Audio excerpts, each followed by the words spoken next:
Hi, அனைவருக்கும் வணக்கம். இன்றைக்கி பிளாக் ரைஸ் நூடுல்ஸ் எப்படி செய்கிறதுன்னு பார்க்கலாங்க. நான் மில்லினியம் மில்லட்ஸ்லேருந்து வாங்கியிருந்தேன். ஃபஸ்ட்டு எப்பயும் போல் தண்ணி நல்லா ஹீட் பண்ணிவிட்டு உப்பு லைட்டாக மஞ்சள்தூள் போட்டு நூடுல்ஸ் அதில் முழுகிற மாதிரி வச்சுட்டேன்.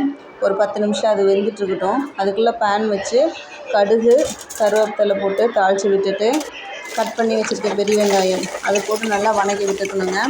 அது நல்லா வணங்கினதுக்கப்புறம் கொஞ்சம் கேரட் சின்ன சின்னதாக கட் பண்ணி வச்சுருக்கேன், அதையும் போட்டு நல்லா வணக்கி விட்டுருங்க.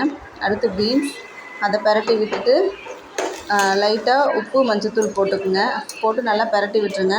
நம்ம தக்காளி சாஸ்க்கு பதிலாக ஒரு தக்காளியை நல்லா கிரைண்ட் பண்ணி கொஞ்சம் சால்ட்டு போட்டு நல்லா பரட்டி விடுங்க. அது நல்லா வணங்கிட்டு இருக்கட்டும். அதுக்குள்ளே நூடுல்ஸ் வெந்துச்சுன்னா பாருங்கள். வெந்ததுக்கப்புறம் அந்த அடுப்பை ஆஃப் பண்ணிவிட்டு நீங்கள் அந்த தண்ணியை கீழே கொட்டிட்டு அதை நல்லா பச்சை தண்ணி போட்டு கழுவி எடுத்து வச்சுக்கோங்க. வெஜிடபிள்ஸ் வெந்ததுக்கப்புறம் 2 எக்கு போட்டு நல்லா பரட்டி விடுங்க.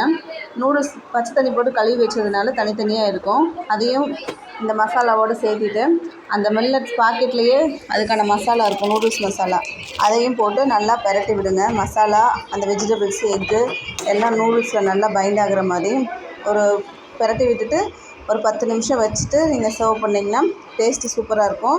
குழந்தைங்களுக்கு லஞ்ச் பாக்ஸ் ரெசிபியாகவும் இருக்கும். தேங்க்யூ ஃபார் வாட்சிங்.